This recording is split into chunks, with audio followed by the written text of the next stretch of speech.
এই লুইপা, তুই কি আমার বন্ধু হবি? একটুখানি দুঃখ দিব।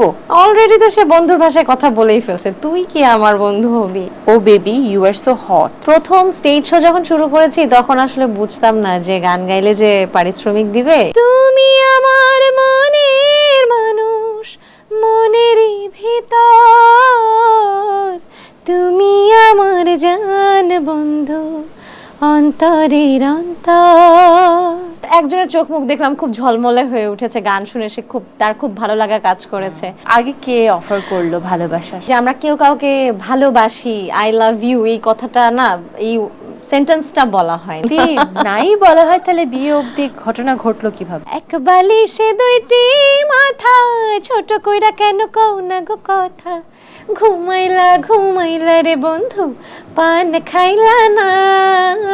So NC and hot look. আচ্ছা, নাইস আর হট একসাথে আসলে হয় কি? আপনার প্রেমে পড়ে গেছি আপু। প্রেমে কি পড়ে যাওয়া যায়? উঠাও যায় না প্রেমে?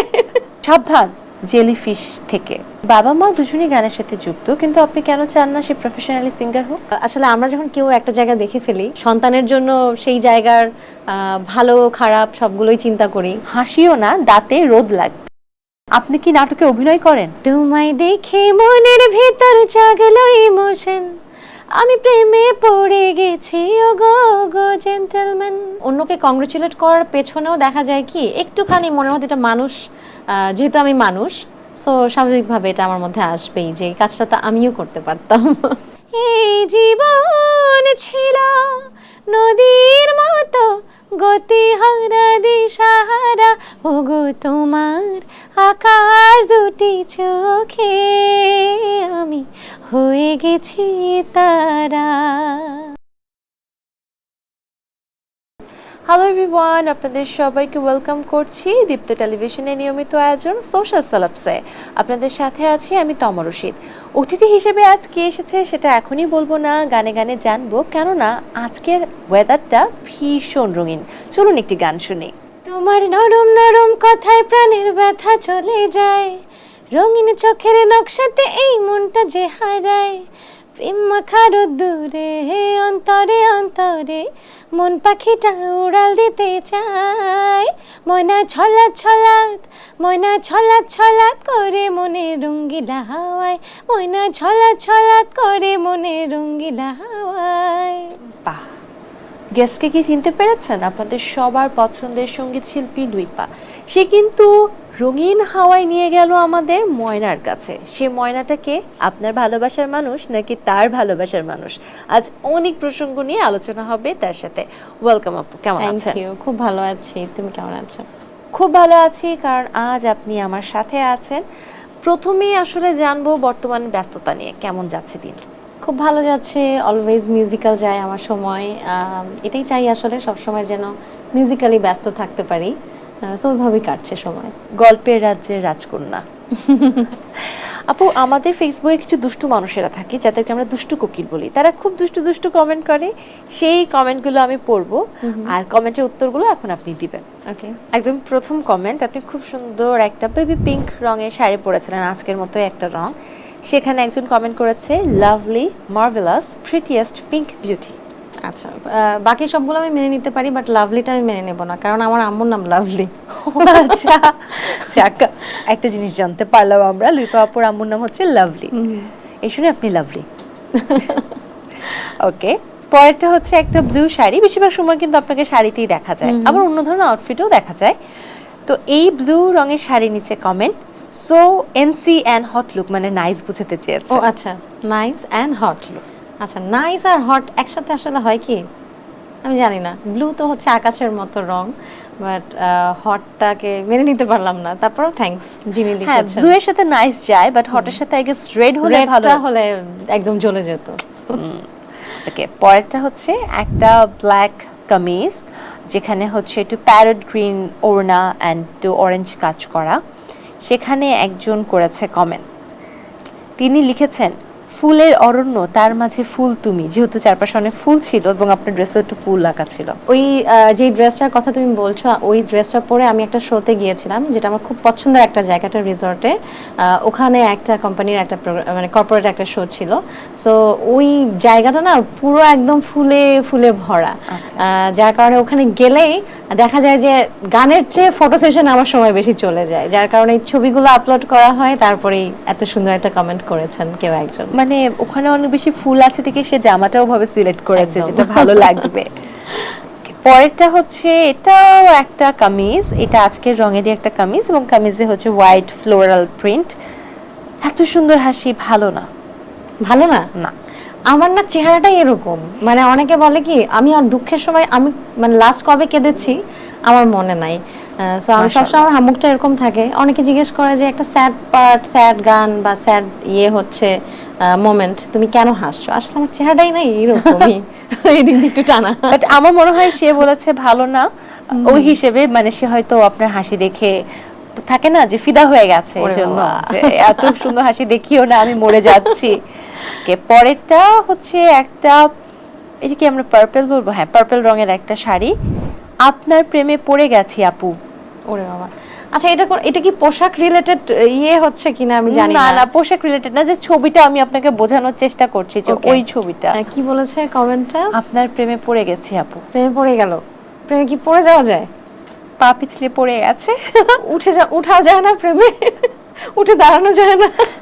সেটা তার কাছে প্রশ্ন, আপনি কি পড়েই যাবেন নাকি উঠেও দাঁড়াতে পারবেন? সেটাই তো, পড়ে গেলে ব্যথা পেতে পারে, সেটা দায়ভার আবার আমার উপরেই আসতে পারে, তাই না? ও ও, হসপিটাল বিল দিতে হবে তখন। এরপরে হচ্ছে একটা ব্ল্যাক কামিজ, উপরে রেড কালারের ডিজাইন করা, অসাধারণ এক গানের পাখি। গানের পাখি। পাখি বললে আমার খুব ভালো লাগে, কারণ আমি পাখির মা তো। আমার মেয়ের নাম হচ্ছে পায়রা। সো পাখি বললে আমার কাছে মনে হয় যে একদম প্রপার একটা কমেন্ট করেছেন কেউ একজন। ঠিকই আছে, আপনি একজন পাখি এবং এই জন্য আপনার পাখি থেকে হয়েছে পায়রা, এবং আসলে আপনি গানের পাখি, কারণ এত সুন্দর সুন্দর গান উপহার দিয়েছেন। সো সেটা পাখি না হলে উপহার দিতে পারতেন না। অনেক ধন্যবাদ। ওয়েলকাম। এরপরে হচ্ছে সম্ভবত সমুদ্রের মাঝে শাড়ি পরে এক ডুব লাগিয়েছিলেন, বেশ রিস্কি একটা কাজ। একে তো শাড়ি সামলানো কঠিন, তারপরে সমুদ্রে স্রোতের মাঝে ডুব দেওয়া, যাক ছবির জন্য সবকিছু করা সম্ভব। একদম। সেখানে একজন কমেন্ট করেছে, বেশ মজার কমেন্ট, সাবধান জেলিফিশ থেকে। জেলিফিশ থেকে? জেলিফিশ কি কোনো ক্ষতিকারক কিছু? আমি এটা জানি না, বাট জেলিফিশ আমার খুব ভালো লাগে। Okay. আমি একবার বিচ থেকে জেলিফিশ, স্টারফিশ কালেক্ট করে নিয়ে এসে বাসায় রেখেছিলাম। তার কিছুদিন পরে দেখি ওটা একটু রটেন হয়ে গিয়েছিল, একটা ব্যাড স্মেল এসেছিল পরে। সো আমি পরে বুঝলাম যে আসলে যাকে যেখানে মানায় সেখানেই রাখা উচিত। ঘনস্রোতে আমরা তারা- হ্যাঁ ওখান থেকে উঠিয়ে নিয়ে আসাটা আমার ঠিক হয়নি। বাট এটা ক্ষতিকারক কিছু কিনা আমি এটা জানি না। সাবধান বলছেন কেন, এটা একটু জানা দরকার ছিল। একটু জানিয়ে দিবেন আমাদেরকে কমেন্টে। এরপরে সেই সমুদ্র পাড়ের কোনো এক ছবিতে সঙ্গীত শিল্পী থেকে ডাইরেক্ট শাড়ির বিজ্ঞাপনের মডেল। এটা কি অ্যাচিভমেন্ট আমরা বলবো? মেয়েরা তো ছবির জন্য যে কোনো কিছু করতে পারি, তাই না? এটা তো আমরা একটা সুন্দর ছবি আসবে, ফেসবুকে পোস্ট করব, এই নেশাটা আমার মনে হয় এটা একটা নেশার মতো আসলে, কখনোই নেভার এন্ডিং একটা আমার মনে হয় তারা জানে না মেয়েরা একটা ছবি তোলার জন্য সারাদিন না খেয়ে বসে থাকে যেন মুখটা একটু শুকনা লাগে। Only we can relate it. তো এখন অবশ্য অনেক কিছু বেরিয়েছে, অনেক ফিল্টার আছে, বাট এই ছবিগুলো কিন্তু একদম উইদাউট এনি ফিল্টার। এরপরে আপনার গান গাওয়ার অবস্থার একটা ছবি, সেখানে একজন কমেন্ট করেছে, এক পৃথিবীতে চেয়েছি তোমাকে, এক সাগর ভালোবাসা রয়েছে এই বুকে, যদি কাছে আসতে দাও, যদি ভালোবাসতে দাও, এক জনম নয় লক্ষ জনম ভালোবাসবো তোমাকে, শুভ সন্ধ্যা, প্রিয় শুভ কামনা রইল। শুভ সন্ধ্যা, প্রিয় শুভ কামনা রইল, এইটুকু বাদ দিয়ে বাকি যে কথাটুকু আছে আমার মনে হয় কি এই কথাটা দিয়ে একটা গান বানায় ফেলা যাবে। আমি অনেকদিন ধরে একটা লিরিক্স খুঁজছি যে আমি নিজে সুর করে গান বানাবো। এখন কি চেষ্টা করবেন একটা? না, একদম সাথে সাথে পারবো না, এটা নিয়ে আমি ট্রাই করতে পারি। ওকে, তাহলে এই কথাগুলো একটি গানে রূপান্তরিত হতে যাচ্ছে খুব জলদি, আমরা অপেক্ষায়। এরপর একটা রেড ড্রেস পরা, সেখানে comment, I have only got eyes for you. Really cheesy comment. আমার তো ওনার কমেন্টটা পড়ে একটা সিনেমার নাম মনে এসেছে, কি সেটা সিনেমা? হচ্ছে নয়নের আলো। ওকে, পরেরটা শাড়ি পরা, এত শাড়ি পরা হয়? শাড়ি পরি আসলে কিছু শোজে আমার শাড়ি পরা হয় অনেক বেশি, বিকজ আমি গান তো গাই, পুরোনো দিনের গানগুলো গাইতে খুব বেশি ভালোবাসি। আমার গানকে রিলেট করে এইরকম ড্রেস আপ করতে আমার সবসময় খুব ভালো লাগে। সো এটা একটা ব্ল্যাক রঙের শাড়ি, এবং একটা জিনিস বলে রাখি যে পেছনে পর্দার পেছন দিয়ে আসলে এনভায়রনমেন্টটা বোঝা যাচ্ছিল খানিকটা, তো বোঝা যাচ্ছিল যে রাতের সময় তোলা কোনো ছবি, কিন্তু কমেন্ট এসেছে হাসিও না, দাঁতে রোদ লাগবে। একদম এপিট ওপিট হয়ে গেল না বিষয়টা? প্রথমত এপিট ওপিট হলো, তারপরে হাসলে দাঁতে রোদ লাগবে, ব্যাপারটা খুবই ইউনিক। দাঁতে রোদ লাগলে কি বা না লাগলে কি? আমি ওই যে আমার সবসময় দাঁতগুলো বের হয়ে থাকে, আমি হাসি হাসি হাসি মুখ তো আমার, সো অনেকেই আমার দাঁতের উপর অনেক বেশি কনসেন্ট্রেট করে। আচ্ছা, এতে কিন্তু দাঁতের যত্ন নিতে হবে আরো বেশি অনেক বেশি বেশি বেশি। পরের কমেন্ট, এটা আবার আউটডোরে শাড়ি পরা একটা ছবি।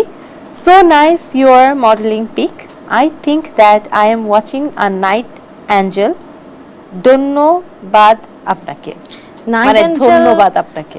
ও ধন্যবাদ আমাকে কিন্তু নাইট এঞ্জেল না মনে হয়। ছবিটা কি বিচের? না, বিচের না, কোনো একটা ছাদে তোলা। আচ্ছা আচ্ছা, দিনের বেলা, তাই তো? দিনের বেলা। আচ্ছা ঠিক আছে, আমি দিনের পাখি যেহেতু রাতের পাখি হওয়ারও চেষ্টা করব। ওকে, এরপরে হচ্ছে একটা স্কাই ব্লু আমার রঙের একটা ড্রেস আর কি, একটা শাড়ি পরা। আপনি কি নাটকে অভিনয় করেন? আমি করেছি নাটকে অভিনয় বেশ কয়েকটা, তারপর এখন আর করি না।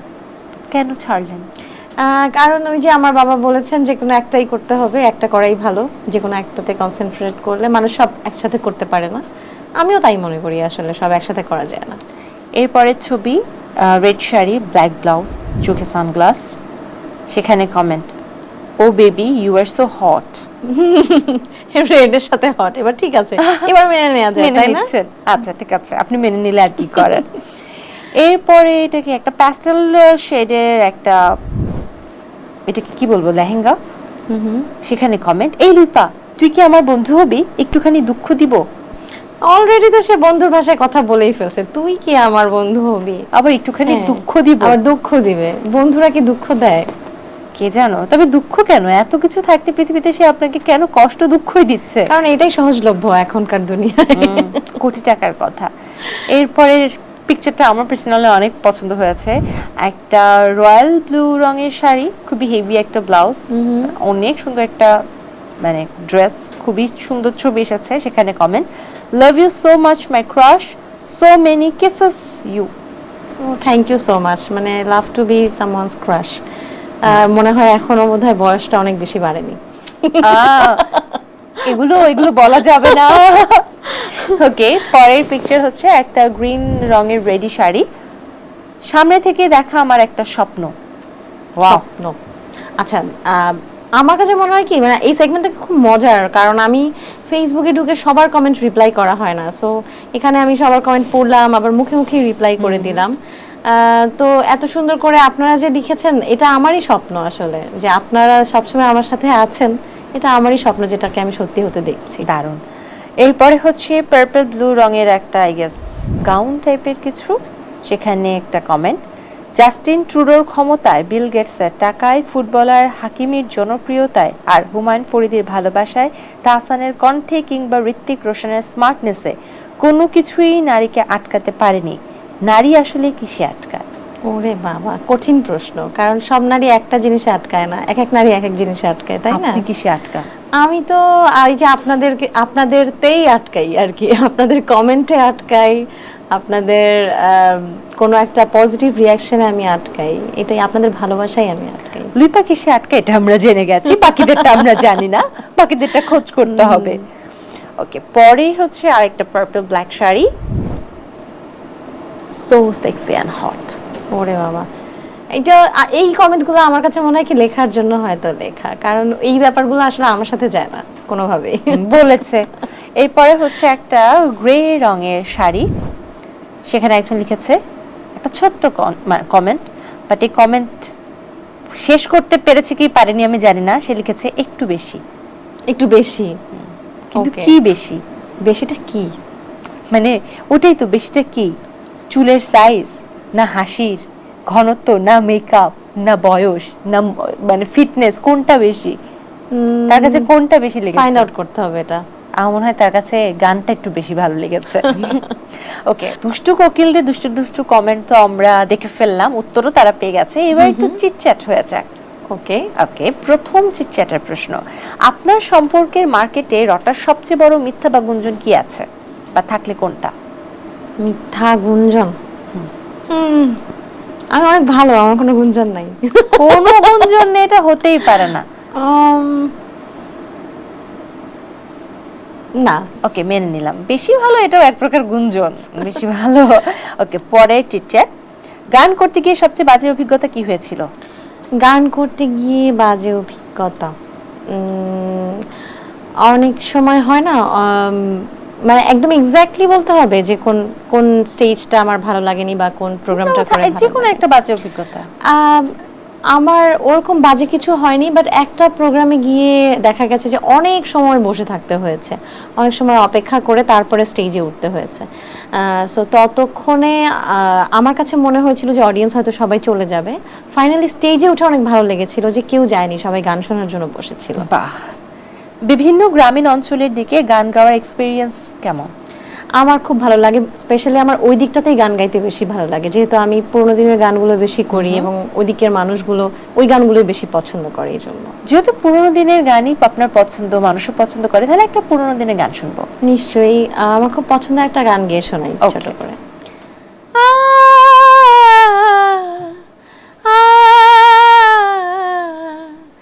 লা লা লা লা লা লা,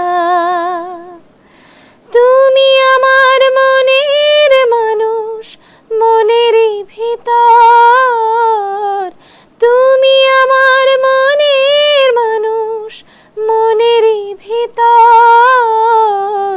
তুমি আমার জান বন্ধু, অন্তরের অন্তর, তুমি আমায় কইরো না গো কোনদিনও পর। বাহ, দারুণ, আসলে এটা সবার খুব পছন্দের একটা গান। বর্তমানে মিউজিক ইন্ডাস্ট্রি অবস্থা কেমন? বর্তমানে মিউজিক ইন্ডাস্ট্রি খুব ভালো যাচ্ছে। আমার মনে হয় যে সবাই খুব নতুন নতুন সুন্দর সুন্দর ট্রেন্ডি এবং এখনকার অডিয়েন্স যেরকম গান শোনে সেরকম গান তৈরি করছে, মানুষ গানও শুনছে, এটাই ভালো লাগার বিষয়। মিউজিক ইন্ডাস্ট্রির প্রতিবন্ধকতা কি কি এখন? মিউজিক ইন্ডাস্ট্রিটা যেহেতু ফিল্মের সাথে অনেক বেশি অ্যাটাচড, আমার মনে হয় যে অনেক বেশি বেশি ফিল্ম হওয়া উচিত, তাহলে বাংলাদেশে যত শিল্পী আছে সবাই যদি প্লেব্যাক করতে পারে, সবাই যদি গান নিয়ে সামনে এগোতে পারে, তাহলে তো আরও বেশি ভালো হবে। ওকে, দেশীয় মিউজিশিয়ানদের মধ্যে সবচেয়ে প্রিয় কারা কারা?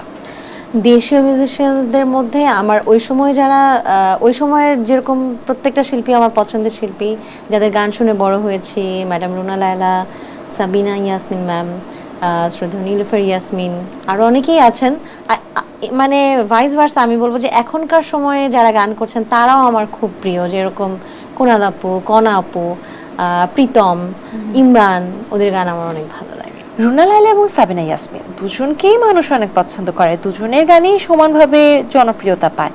যদি এখন একটা গান করতে বলা হয় তাহলে কার গানটা করবেন এবং কোনটা? আসলে সাবিনা ম্যামের এত গান আমি টেলিভিশনে করেছি, আমি স্টেজে গেলে কিন্তু ওনার গানগুলোই আমাকে গাইতে হয়। কিন্তু রুনা ম্যামের আবার ব্যাপারটা আমার কাছে একটু অন্যরকম, কারণ উনি এত আদর করেন আমাকে, আবার ওনার সুর করা গান আমি প্রথম গেয়েছি।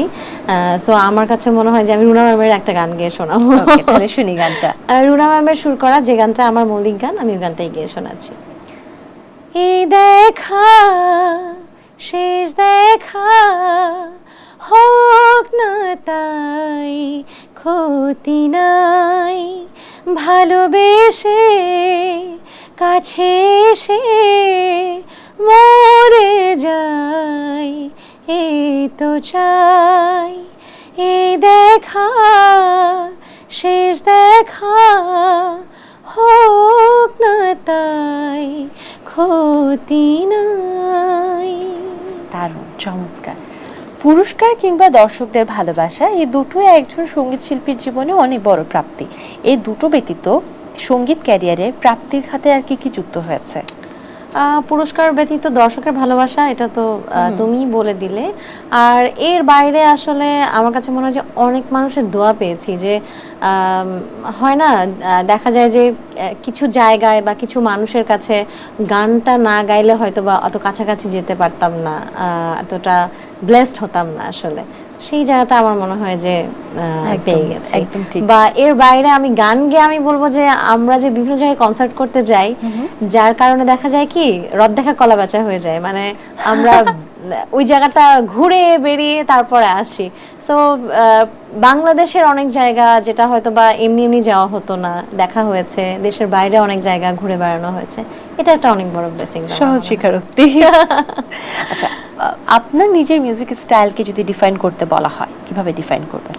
আমার স্টাইলটা হচ্ছে সফট মেলোডি। আমি সফট মেলো গান করতেই বেশি পছন্দ করি। এর বাইরে দর্শক চাহিদার যেই গানগুলো থাকে, আমার অডিয়েন্স আমার কাছে যা শুনতে পছন্দ করে আমি কোনোটাই ডিনাই করি না, আমি সবই ট্রাই করি, সবই গাই।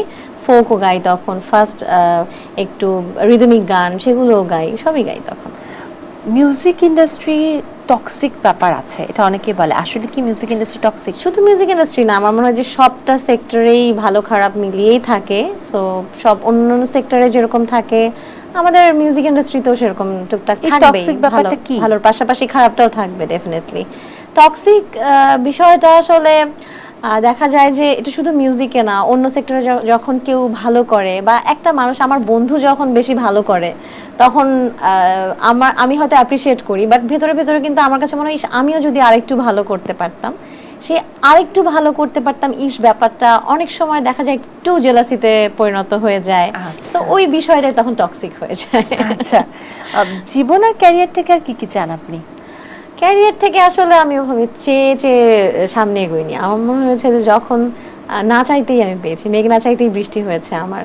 সো ভালো কিছুই হয়েছে সব সময়, এখনো চাইবো না, তবে আশা রাখি একটা যে ভালো কিছুই হবে। আচ্ছা, মানে ভালো কিছু হলে আসলে সেটা ক্যারিয়ারের জন্য নতুন একটা সংযোজন হবে, জীবনের ক্ষেত্রে নতুন একটা ধাপ তৈরি হয়ে যাবে।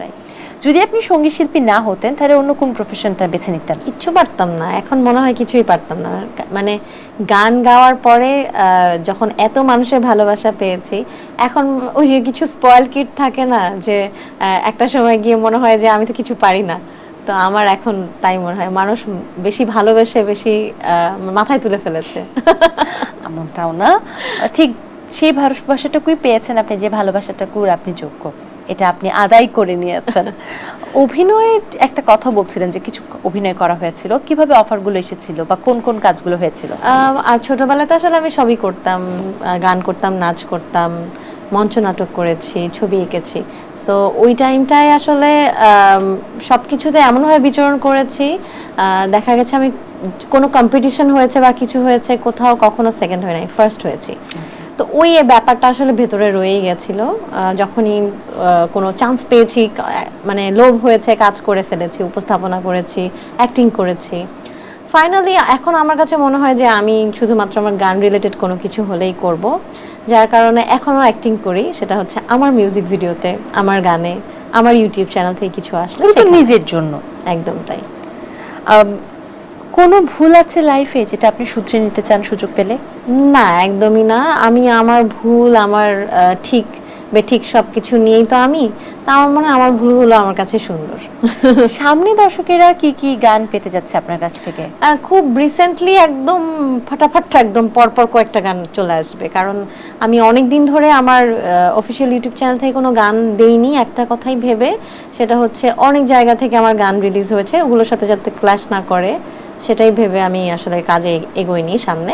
অনেক বড় বড় প্রোডাকশন থেকে কাজ হয়েছে, বাট এখন আমার মনে হয় যে আমি যে কাজগুলো জমিয়ে রেখেছি বা যে কাজগুলো আমি দিতে চাই আমার অডিয়েন্সকে, সেগুলো মানে this is the high time যে আমি এগুলোকে রিলিজ করে দিই। তার মানে সামনে 3 থেকে 4টা গান পাচ্ছি। একদম। ওকে, আমরা অপেক্ষায়।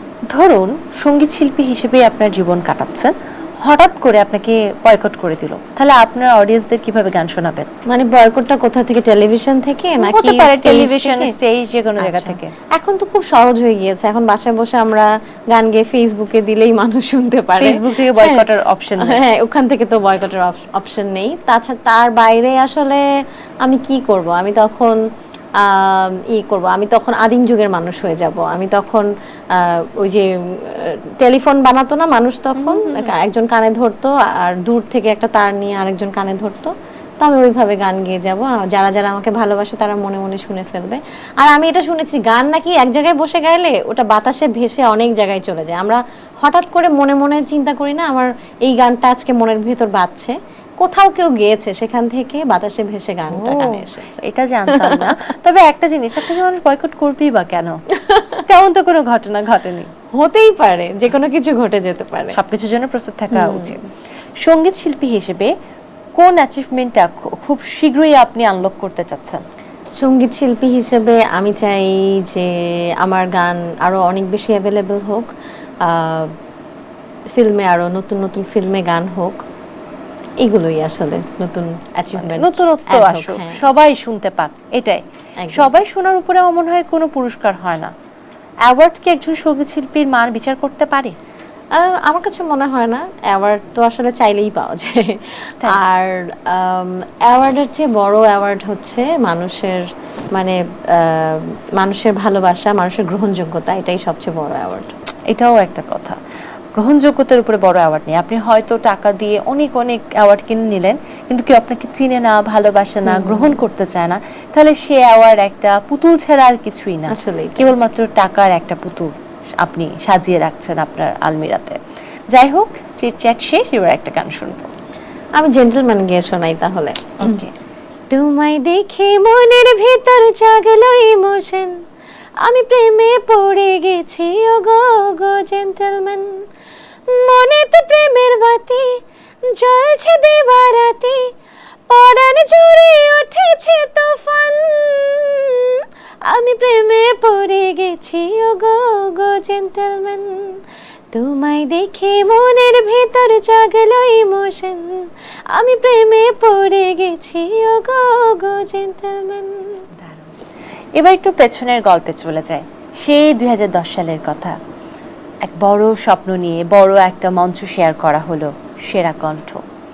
সেখান থেকে কি আজকে লুইপাকে আমরা খুঁজে পাচ্ছি? সেটাই তো ব্রেক থ্রু জার্নি। একদম তাই। সেখান থেকেই আমার যাত্রা শুরু হয়েছে। যদিও স্বপ্নটা আমি দেখিনি, আমার মা দেখেছিলেন। আমার মা বলছিলেন যে রিয়ালিটি শো হয়, তুমি একটু যাও। তো আমি বললাম যে আমার এখানে গিয়ে কোনো কাজ নাই, কারণ আমি ফার্স্ট সেকেন্ড থার্ড হতে পারবো না। মানে ফাইনালি হয়েও নি আমি আসলে ফার্স্ট সেকেন্ড থার্ড কোনোটাই, টপ 7-এ ছিলাম আমি। বরাবরই আমি ছোটবেলা থেকে পড়াশোনায়ও একদম ফার্স্ট সেকেন্ড থার্ড ছিলাম না, কখনো এভারেজ ছিলাম সব কিছুতেই। সো আমার মনে হয় যে ওই যে তখন থেকে আমার একটা জার্নি শুরু হয়েছে, যেটাকে আমি ধরে সামনের দিকে এগোচ্ছি, এটাই একটা বিশাল ব্যাপার আমার কাছে। একটা সত্যতা হচ্ছে যে আমরা এটা আগেও দেখেছি, রিয়েলিটি শোগুলো বা যে কোনো কম্পিটিশনে সবসময় দৌড়ে প্রথম দ্বিতীয় তৃতীয় যারা হয়, তাদের চেয়ে যারা পিছিয়ে পড়ে তারাই কিন্তু জীবনে বেশি উন্নতি করতে পারে, কারণ তাদেরকে কাজের নেশাটা সবসময় টেনে নিয়ে বেড়ায়। এমনও হতে পারে এটা ঠিক, বাট কাউকে আমি ইন্সপায়ার করব না যে পিছিয়ে পড়ার জন্য। সেটা তো কখনোই না। বেশি দৌড় দিয়ে তখনই হাঁপিয়ে না গিয়ে আমার মনে হয় যে সেটা যদি সারা জীবন চলতে থাকে তাহলে ইটস ফাইন। হ্যাঁ, বেশি দৌড়ালে হাঁপিয়ে যাবে, পরে ঠিক মতো রেসটা ফিনিশ করতে পারবে না। ফিনিশ করাটা হচ্ছে মূল কথা, সেটা আস্তে হোক আর সেটা দ্রুত হোক। একটা 3 বছর বয়সের বাচ্চা কি কথা বলা পারে, মানে শুদ্ধভাবে সব বলতে পারে? শুদ্ধভাবে পারে না, বাট আমি তো গান গেয়েছি 3 বছরেই। 3 বছরে আমি একটু আশ্চর্যের ব্যাপার মনে হয় না এখন? আশ্চর্য ব্যাপার হচ্ছে এটাই যে আমি স্কুলে যাওয়ার আগে আমি গান মুখস্থ করেছি, গান গেয়েছি। এটার পেছনে কারণ আছে, মানে গান আমরা যারা গাই, আমাদের জন্য সবচেয়ে বড় মেডিসিন হচ্ছে আমাদের শ্রবণ শক্তিটা। আমরা যত বেশি গান শুনি, যত বেশি অন্যের প্র্যাকটিস শুনি, নিজের প্র্যাকটিস করার চেয়ে অন্যটা যখন শুনি বেশি, ওটা কিন্তু বেশি এফেক্টিভ হয়, মাথায় বসে যায়। কোনো একটা গান সুরটা না বসলে বারবার শুনলে কিন্তু বসে যায়। আমাদের বাড়িতে গান শোনার প্র্যাকটিস ছিল অনেক বেশি। আমার বাবা সারা দিন রাত দেখা যেত আমরা রাতে গান শুনে ঘুমাচ্ছি, আবার ঘুম থেকে উঠছি তখনও গান বাজছে। এরকম স্মৃতিগুলো এখনো মনে আছে, শুনে শুনেই হয়েছে আসলে এই বিষয়টা। ঠিক এই মুহূর্তে আপনার মাথায় কত হাজার গান কপি করা আছে? আনলিমিটেড। তাও একটা যদি সংখ্যা জানতে চাই? সংখ্যা আসলে বলতে পারবো না, কারণ 50,000? হ্যাঁ, হবে, এরকম হবে। বাহ, প্রচুর গান শুনেছি, পারি না পারি প্রচুর গান শুনেছি আসলে। সেটা কি শুধু দেশীয়? গান গাইবার আগে একজন ভালো শ্রোতা আমি বলবো। শুধু দেশীয়? শুধু দেশীয় না, আমরা পাশের দেশ হোক বা যেখানকারই হোক না কেন অনেক গান শুনেছি। আমরা যখন মানে যে সময়টুকুর কথা বলছি, সেই সময়টুকুতে খুব জনপ্রিয় ছিল নতুন কুড়ি, শাপলা কুড়ি। সেগুলোতেও দেখা যাচ্ছে একদম দাপিয়ে বেরিয়েছেন। 6 বছর বয়সে 14টা পুরস্কার জিতেছেন। একটু ম্যাজিক্যাল মুহূর্তগুলো শেয়ার করুন।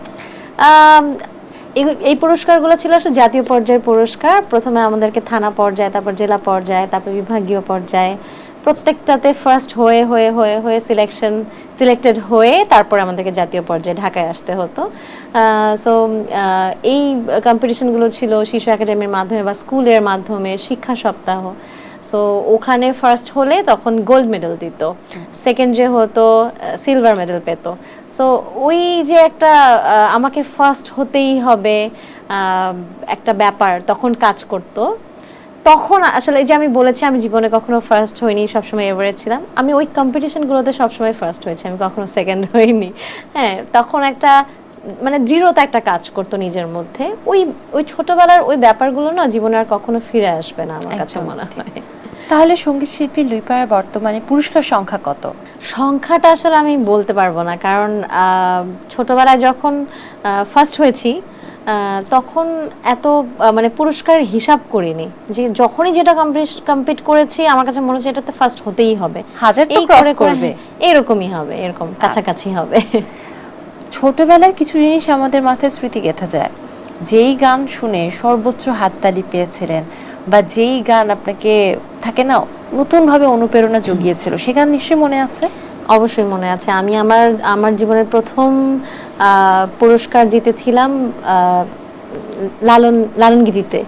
আর নতুন কুড়িতেও আমি যে প্রথম ফার্স্ট হয়েছি সেটাও লালন গীতিতে ছিল, এবং আমি যে গানটা গেয়েছি সেই গানটা আমার মনে পড়ে। ওই গানটা পরবর্তীতে বহুবার আমাকে স্টেজে গাইতে হয়েছে এই একই কারণে, যে এটা গেয়ে আমি ফার্স্ট হলাম, আমি কেমন গেয়েছি এটা শোনানোর জন্য আমাকে অনেকবার গাইতে হয়েছে, প্রচুর তালি পেয়েছি। আজকেও সে কারণেই শোনাতে হবে। ছোট করে শোনাচ্ছি। আমি অপার হয়ে বসে আছি, ওহে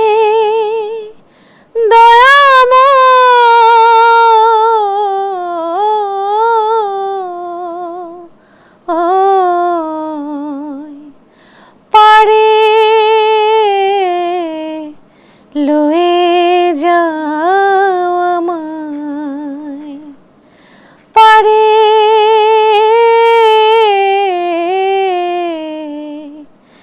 লয়ে যাও আমায়।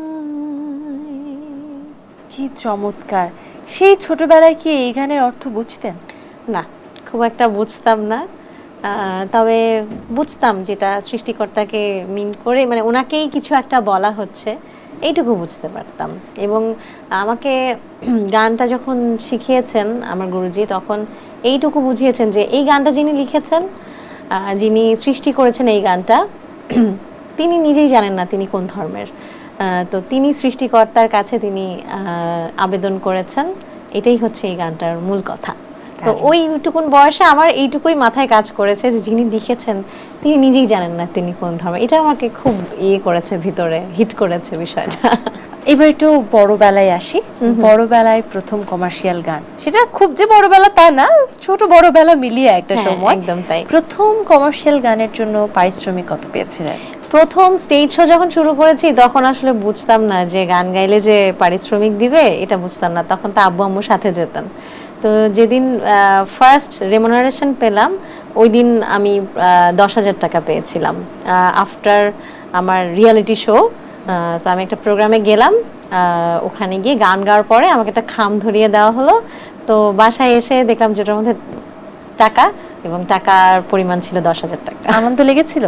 ভালো লেগেছে, ওই টাকাটা দিয়ে বন্ধু বান্ধবরা মিলে খেয়েছি। কোনো না কোনো কাজে তো এসেছে। একদম একটা প্রথম থাকে না, প্রথম কোনো কিছুর প্রথম স্মৃতি, এটাও কিন্তু জীবনে অনেক বড় একটা প্রাপ্তি।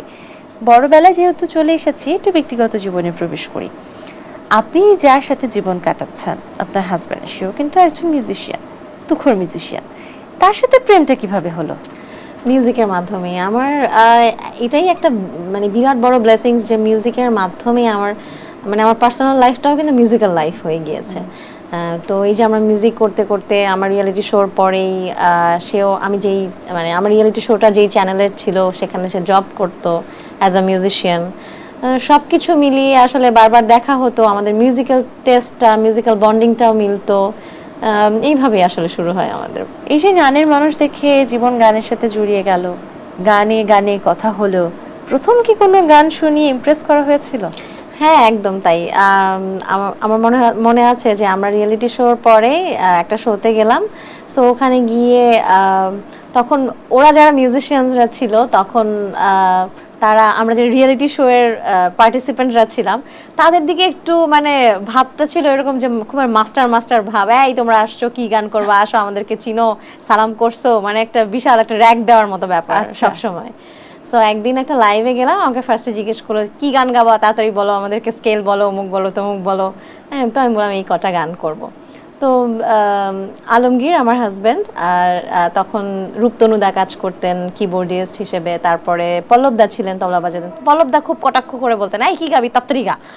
মানে আমরা ছোট মানুষ, নতুন নতুন গান স্টার্ট করেছি, খুব একটা ওরকম বিষয়। তা আমি সেদিন প্রথম জোছনা করেছে আর এই গানটা করলাম।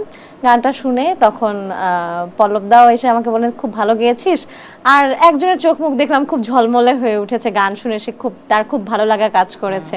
এবং মনে হলো যে ওই মুহূর্তে মনে হয় তার অনেকখানি ভালোবাসা আমি গানের মাধ্যমেই পেয়ে গেছি।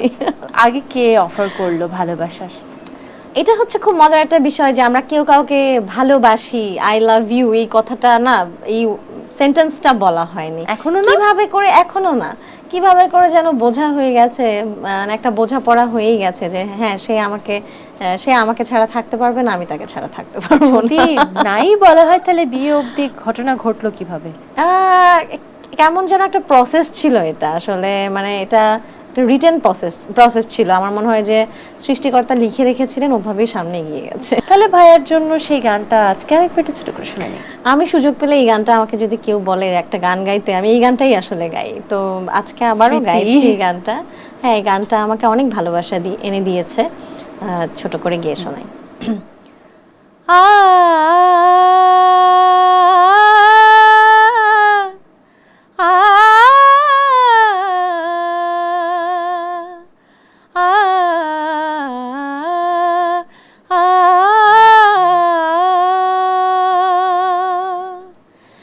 জোছনা করেছে আরে আসে না আমার বাড়ি, গলি দিয়ে চলে যায়, গলি দিয়ে চলে যায়, লুটিয়ে রূপলি শাড়ি, জোছনা করেছে আরে আসে না আমার বাড়ি। চমৎকার। এবার একটু মেয়ের প্রসঙ্গে যাই। মেয়েকেও কি ভবিষ্যতে সিঙ্গার বানানোর ইচ্ছা? আমার আসলে ইচ্ছে নেই, কিন্তু ও দেখা যায় যে ছোটবেলা থেকেই গান খুব পছন্দ করে। আমার মনে আছে ও যখন আমার পেটে ছিল তখন আমি কোনো প্রোগ্রামে গেলে ভালো গান শুনলে আমি খুব গুড ফিল করতাম। আবার কেউ যদি একটু বেসুরা গান গাচ্ছে, খুব একটা ভালো হচ্ছে না গানটা, তখন না আমার খুব শরীর খারাপ লাগতো, অসুস্থ লাগতো। আচ্ছা। তো সেই মেয়েটা আমার যখন পৃথিবীতে এলো, আসার পর থেকে দেখলাম যে ও ছোটবেলা থেকে গান শুনলে একদম চুপ করে থাকে। যখন সে কথা বলতে পারে না, খুব মন দিয়ে গান শুনে। কথা শেখার পরে সে আস্তে আস্তে গান গাওয়া শুরু করলো। সো এখনও নিজের মতো করে, ওর নিজের একটা টেস্ট হয়েছে, নিজের টেস্ট অনুযায়ী গান শোনে, সে গান পছন্দ করে, গায়ও।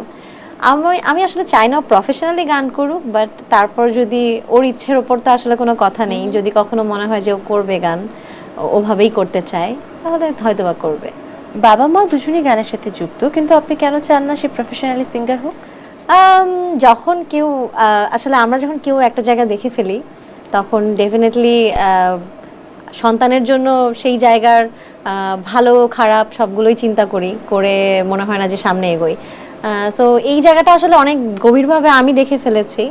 আমার কাছে কেন জানি মনে হয় যে আমার মেয়ে হয়তো এটার সাথে কোপ আপ করতে পারবে না, বা হয় না, সন্তান তো আসলে মায়ের কাছে সারা জীবনই ছোট থাকে। তো আমার মনে হয় আমার এই ছোট্ট মেয়েটা কি করে এই কঠিন একটা পথে এগোবে সামনে, সেটা ভেবেই কেমন হতে পারে সে পাড়ি জমিয়ে দিয়েছে। হতেই পারে।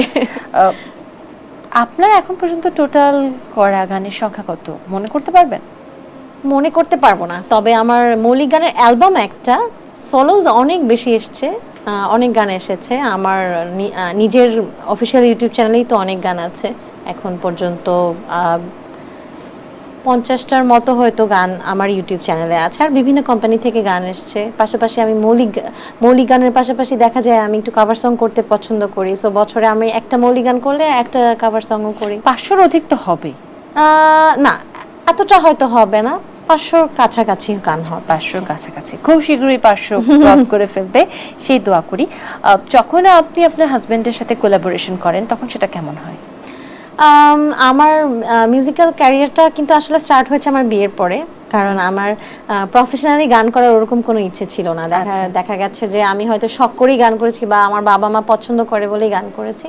সো আমার বিয়ের পর থেকে আমি যেভাবে ক্যারিয়ার শুরু করেছি, প্রফেশনালি সামনে গিয়েছি, সেটা আসলে আমার হাজব্যান্ডের অনুপ্রেরণাতেই, এবং সেই আমাকে এক পেছন থেকে ধাক্কা দিয়ে সামনে এগিয়ে দিচ্ছেন। আমার গান সিলেকশন থেকে শুরু করে কোন গানটা আমি স্টেজে গাবো বা কোনটা লাইভে গাবো, মিউজিকটা কি হবে, সব কিছু আসলে তারই, সেই টেক কেয়ার করে এই বিষয়গুলো।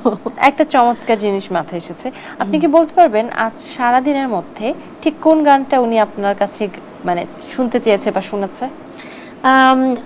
আজকে সারাদিনের মধ্যে রিসেন্টলি আমার একটা গান এসেছে, একটা ফোক গান। ওই গানটা নিয়ে, মানে গানটা আমি যেন সামনের কোনো প্রোগ্রাম হলে গাই, বা ওই গানটা যেন আমি ঠিকঠাক মতো আমার সাইড থেকে সবার কানে, আমার অডিয়েন্সের কানে পৌঁছে দেই, সেই বিষয়টা নিয়ে কথা হচ্ছিল। আজকে সকালেও বাসা থেকে বের হওয়ার আগেও ওই গানটা নিয়েই কথা হচ্ছিল। গানটা কি আমরা শুনবো না? একটু শোনাতে পারি নিশ্চয়। এক বালিশে দুইটি মাথা, ছোট কইরা কেন কও না গো কথা। এক বালিশে দুইটি মাথা, ছোট কইরা কেন কও না গো কথা। ঘুমাইলা ঘুমাইলা রে বন্ধু, পান খাইলা না। ঘুমাইলা ঘুমাইলা রে বন্ধু, পান খাইলা না। না না না। আপনি এখানে গান গাচ্ছেন, গুঞ্জন কিন্তু চারপাশে অফিসে শোনা যাচ্ছিল। আমি জানি না অডিয়েন্স কতটুকু শুনতে পেরেছে। গানের সার্থকতা এখানে, যখন একটা গান বাজে চারপাশে মানুষ সেই গানের সাথে সঙ্গ দেয়, তারা নিজের নিজের স্থান থেকে যেমন হোক কণ্ঠ গান গাওয়ার চেষ্টা করে, ইচ্ছা পোষণ করে, এটাই আমার মনে হয় যে কোনো গানের সার্থকতা। আসলেই তাই। গান দিয়ে একটা ক্যারিয়ার তৈরি সহজ নয়, অনেক বাধা থাকে। কি কি বাধা ফেস করেছেন? বাধা তো আসলে অনেকই থাকে। দেখা যায় যে নিজের ইচ্ছার বিরুদ্ধে দেখা গেছে যে অনেক গান আমার পছন্দ হয়নি, কিন্তু গাইতে হচ্ছে কিছু সোশ্যাল রিলেশনস মেনটেনের জন্য, বা কিছু রিকোয়েস্টের জন্য, বা অনেক সময় দেখা গেছে যে গাইবো না বলে অনেক বেশি পেমেন্ট চেয়েছি, কিন্তু ওই পেমেন্টে রাজি হয়ে গিয়েছে, কিন্তু তখন আর করার কিছু নাই, যেহেতু বলে ফেলেছি যে এই পেমেন্টটা হলেই আমি গানটা করব। তো এই জিনিসগুলো আসলে নিজের ইচ্ছার বিরুদ্ধে যখন কিছু গান গাইতে হয় তখন ভালো লাগে না, এইটা একটা। আর একটা জিনিস হচ্ছে, কোনো কিছু যখন দেখা যায় কোনো কিছু ডিজার্ভ করি বাট পাই না, নিজের কাছে মনে হয়েছে যে না, এটা পাওয়ার যোগ্যতা তো আমার এখন হয়েছে, অনেক অপেক্ষা করেছি তারপরও পাইনি, তখন খুব খারাপ লেগেছে। এই বিষয়গুলো আসলে ফেস করি অনেক বেশি। ঠিক কোন কারণে গান গাইতে ইচ্ছে করে না? কোনো নির্দিষ্ট ক্রাইটেরিয়া যেটার বাইরে গেলে গানের প্রতি মনোযোগ আসে না? একটা সময় ছিল যে গানটা মানুষ শুধু শুনতো, আবার এখন যেহেতু সবার হাতে গ্যাজেট চলে এসছে, সো সবাই একটু দেখতেও পছন্দ করে গান শোনার পাশাপাশি। সো ওই ভিজুয়াল ব্যাপারটা যখন গানকে ছাপিয়ে চলে যায়, তখন মনে হয় যে থাক, এই গানটাতে আমি পার্টিসিপেট না করি, কারণ এটা আমার ম্যাটেরিয়াল না, আমার বিষয় না এটা। এইটা তখন একটু উৎসাহ আমি হারিয়ে ফেলি আসলে। আবার এখন আমি সেটার সাথে ইউজড হয়ে গেছি, কারণ আমার কাছে মনে হচ্ছে সব কিছুই আসলে ট্রেন্ডকে ফলো করে বা সময়কে ফলো করে, যুগোপযোগী যে কোনো জিনিসই আসলে ভালো, ওটার সাথে ইউজড হয়ে গেছে। এখন আবার অন্য কিছু আমাকে অনেক বেশি পীড়া দেয়, যে প্লেব্যাক করছি না কেন, বা ওই কাজটা আমি করতে পারলাম না কেন, অমুক করলো তমুক করলো, আমি পারলাম না। তো ওই বিষয়গুলো এখন আবার একটু পীড়া দেয় বেশি। আবার একটু পেছনে চলে যায়, খুব বেশি বর্তমানে রিয়েলিটি শো এর অভিজ্ঞতা নিয়ে একটু জানতে চাই, কেমন ছিল দিনগুলো খুব সংক্ষেপে? রিয়েলিটি শো এর দিনগুলো খুব মজার ছিল আসলে। ওখানে আমরা যারা কম্পিট করেছি, আসলে আমরা কেউ কারোর সাথে কম্পিট করি নাই, আমরা সবাই এত ভালো বন্ধু হয়ে গিয়েছিলাম। আর সবাই একসাথে একটা ক্যাম্পে থাকা হয়েছে, অনেক কিছু শিখেছিও ওই সময়। আমাদের যারা গ্রুমিং করিয়েছেন, আমাদের খুব শ্রদ্ধেয়, খুব পছন্দের মানুষ, শ্রদ্ধেয় সুবীর নন্দী স্যার, উনি আমাদেরকে গ্রুমিং করিয়েছেন। রফিকুল আলম স্যার গ্রুমিং করিয়েছেন।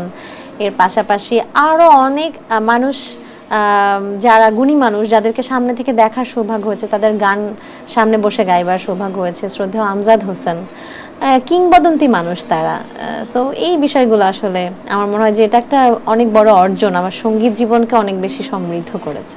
সব ভালোবাসা মানুষেরা এক জায়গায় একসাথে, তাদেরকে কাছে পাওয়া নিশ্চয়ই অনেক বড় একটা ব্যাপার। আপনার কাছে কি কখনো এমন মনে হয়েছে যে সফলতার চেয়েও গুরুত্বপূর্ণ হচ্ছে কাজ করে যাওয়াটা? ডেফিনেটলি, এটা ভেবেই তো কাজ করে চলেছি, কারণ এটা যদি না ভাবতাম তাহলে এতদিনে হয়তো আর গানটাকে কন্টিনিউ করতে পারতাম না। পুরস্কারের আশায় বা যে কোনো কিছুর আশায় হয়তো বা দেখা যেত কাজটাই করা হচ্ছে না, আর এরকম হয়ে যেত। আমাদের চারপাশে এখন কিন্তু মিউজিক্যাল শো অনেক বেশি বেড়ে গেছে, সেটা কর্পোরেট ইভেন্ট হতে পারে, কনসার্ট হতে পারে, কিংবা অন্য যে কোনো ধরনের শো যেখানে মিউজিকের অবস্থানটা খুব গুরুত্বপূর্ণ। তার ভেতরে কি কোনো অভ্যন্তরীণ রাজনীতির আভাস পাওয়া যায়?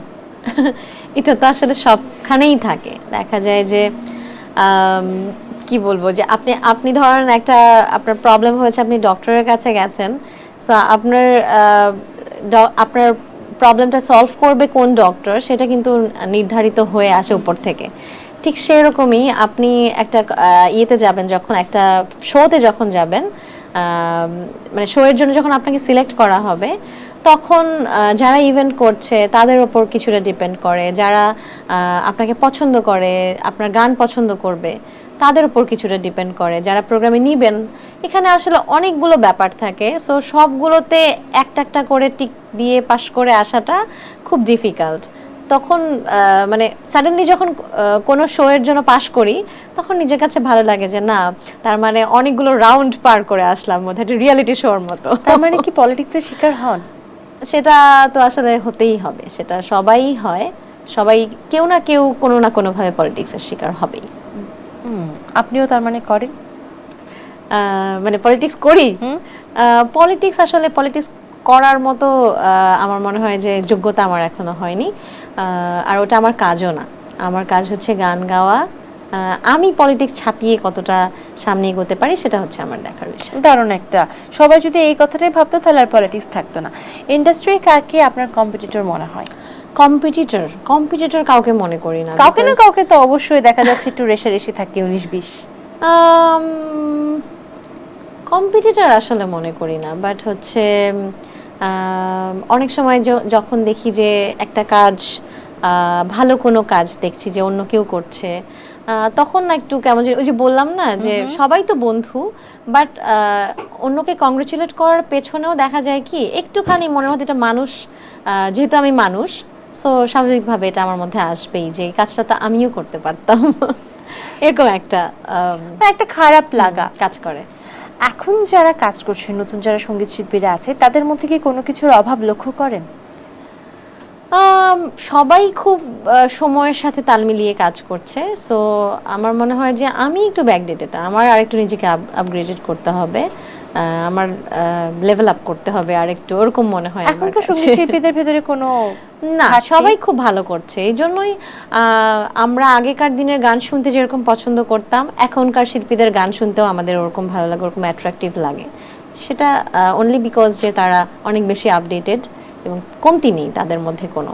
নতুন শিল্পীদের জন্য কোনো পরামর্শ? কোনো পরামর্শ না, আমি যে বললাম যে সবাই খুব এলিজিবল, সবাই খুব ভালো করছে।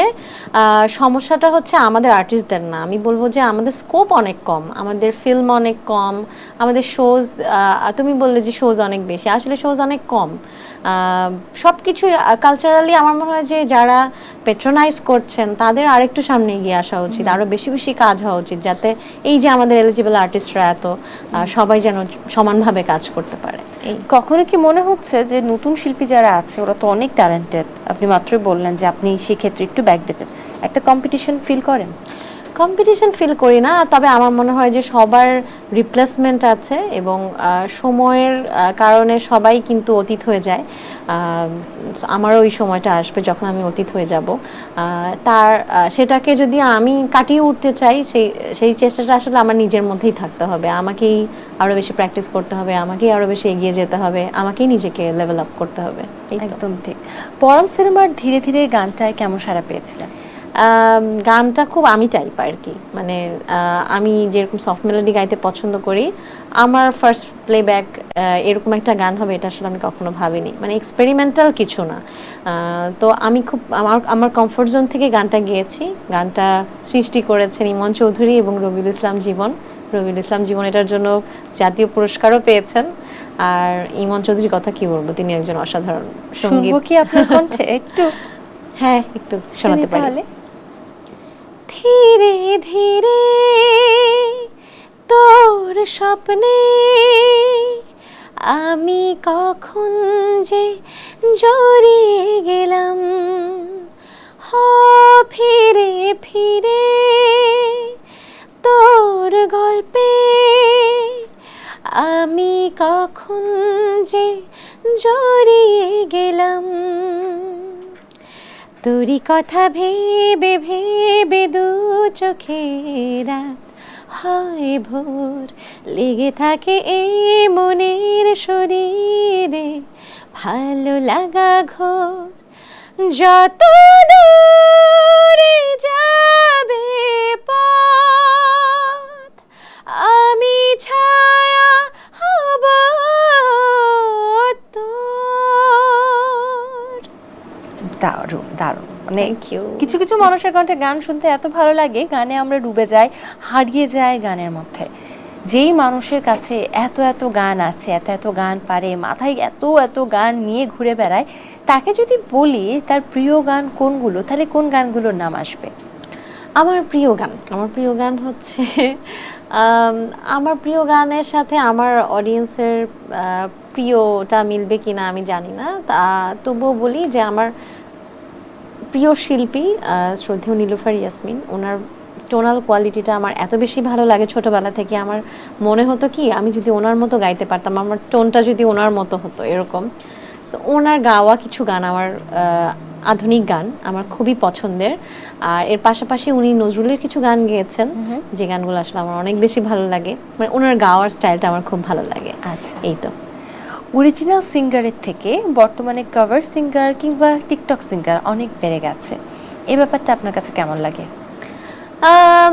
গান তো গানই, আমার কাছে মনে হয় যে গানটা আসলে একটা মানুষের মনের ইমোশনকে অনেক বেশি এক্সপ্রেস করে, মানে এক্সপ্রেস করার মতো এটাই একটা গুরুত্বপূর্ণ মাধ্যম।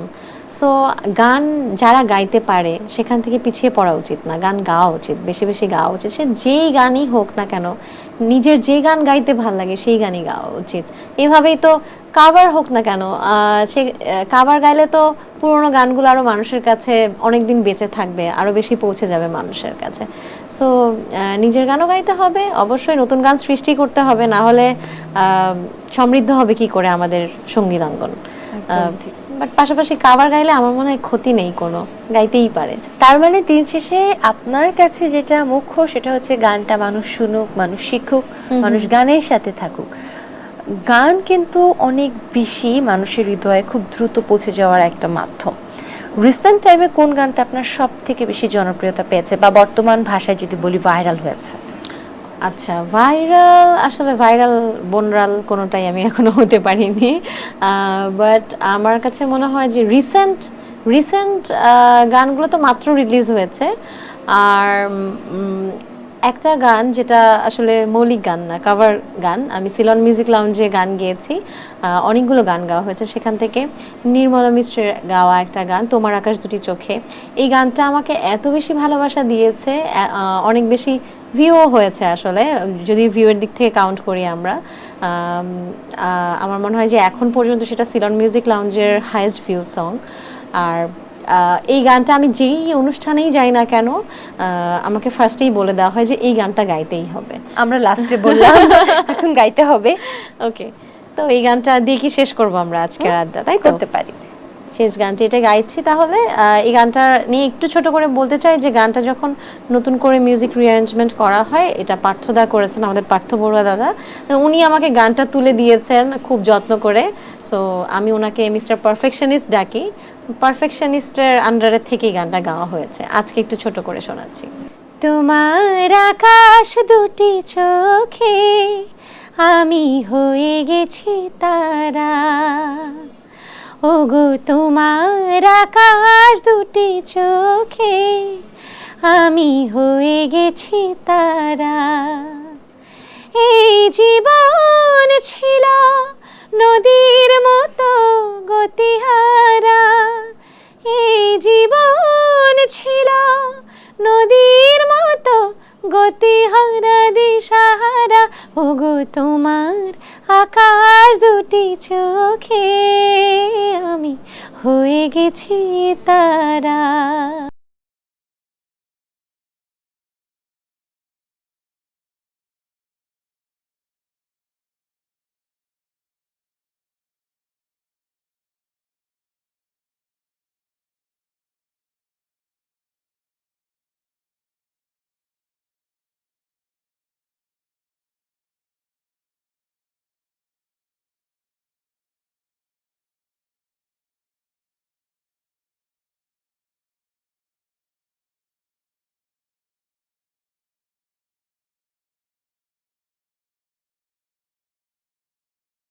আকাশ দুটি চোখে আমি হয়ে গেছি তারা। দারুণ। আড্ডা, গান, গল্প সব কিছু মিলিয়ে খুব সুন্দর একটা সময় কাটালাম আমরা দুজনে মিলে, এবং দর্শকেরাও নিশ্চয়ই অনেক উপভোগ করেছে। দর্শকদের উদ্দেশ্যে কিছু যদি বলার থাকে।